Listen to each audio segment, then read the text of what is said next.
to this court's Committee on Character and Fitness, I'm honored to present 40 applicants to the court for admission to the bar. Each of these applicants has met all of the requirements necessary for admission to the New York State Bar. Further, I am pleased to report that the committee has examined the records of each and every candidate here today. Accordingly, and on behalf of the committee, I certify that each applicant here this afternoon does possess the requisite character and fitness to merit admission to the bar of the state of New York. Therefore, I do hereby move for their admission.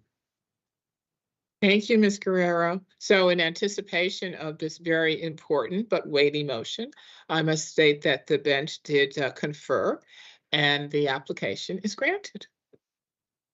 Ms. Guerrero, as usual, I wish to thank you and the committee, the attorneys who work pro bono for the Herculean task that you perform on a daily basis in reviewing the applications of potential attorneys in the state of New York. At this point, Ms. Soa will deliver the oath of office. Good afternoon, Justice Weber. Good afternoon, candidates. Candidates, please raise your right hand. I'll recite the oath in the form of a question. At the end, I'll ask you to unmute your mics and respond by saying I do. Do you solemnly swear or affirm to support the Constitution of the United States and the Constitution of the State of New York, and to faithfully discharge the duties of the office of Attorney and Counselor at Law according to the best of your ability? Please unmute your mics and respond. I do. I do. Congratulations, attorneys. You may lower your hand and remute your microphones. Congratulations, attorneys. Well done, everyone. Congratulations. So it is the custom and the tradition of this court that one of the justices state brief remarks to the newly admitted attorneys. And today that falls to my esteemed colleague, Justice Moulton. Thank you, Justice Weber. To all the new lawyers in this virtual room, congratulations. 36 years ago, I was admitted in the first department. I don't remember the justices who were present that day. I don't remember much about the remarks of the justice who addressed us newly minted lawyers. I do remember asking myself, when is that guy going to stop talking? So I will be brief. You're joining a vital profession, one that is a crucial component of government, of the economy, of all aspects of a well-ordered society. It needs good people to run properly, and you are literally our newest recruits. Our legal system, along with similarly independent legal systems in a handful of other countries, is the envy of the world. The majority of nations probably do not have the rule of law as you and I understand it. They do not have fair, fully functioning legal systems. By contrast, in New York City in particular, our state and federal courts are a destination for commercial entities from around the world who, if they must engage in litigation, wish to do so in a forum that is free from political or commercial biases and that renders decisions in a reasonable amount of time. Indeed, corporations around the world often write into their contracts forum selection clauses that designate the commercial division of Manhattan Supreme Court as the court where any litigation arising from the contract will go forward. The importance to business of a fair and impartial court system cannot be overstated. Without it, businesses are reluctant to commit capital and take risks. Our legal system has also been a means for moving our nation forward on civil rights. For those of you, probably the majority, who are fresh out of law school, cases such as Brown versus Board of Education, Frontiero versus Richardson, Estelle versus Ruiz are fresh in your minds.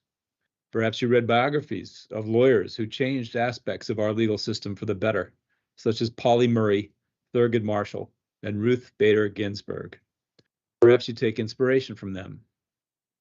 However, you should never consider our legal system to be perfect and immutable.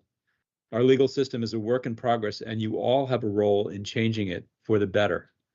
A moment ago, I spoke about how well we do in commercial litigation and how we attract the world to our courts.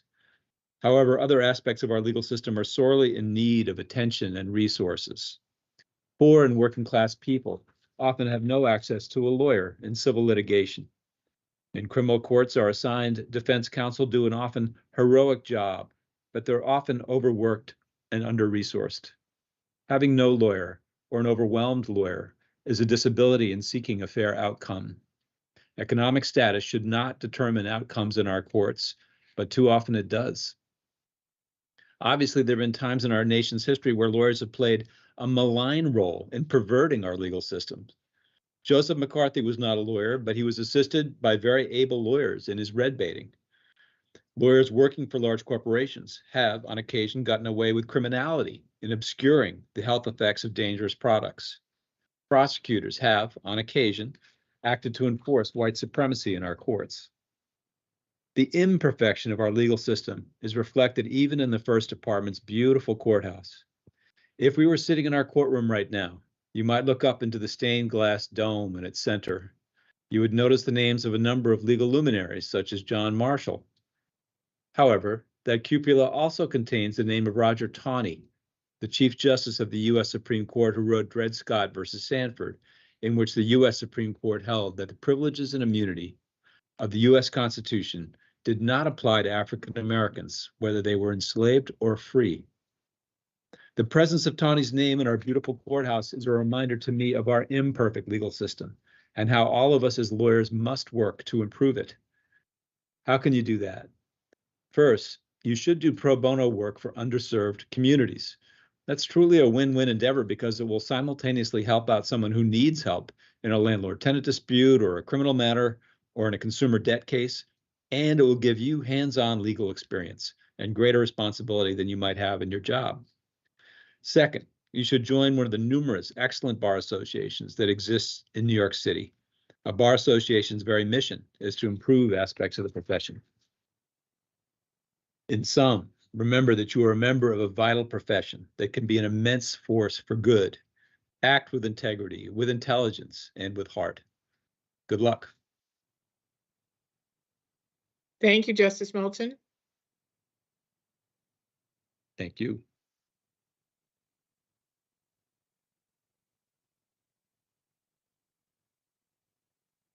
Thank you to the entire bench and to Ms. Soa. The candidates, not the candidates, the attorneys will stay on with me.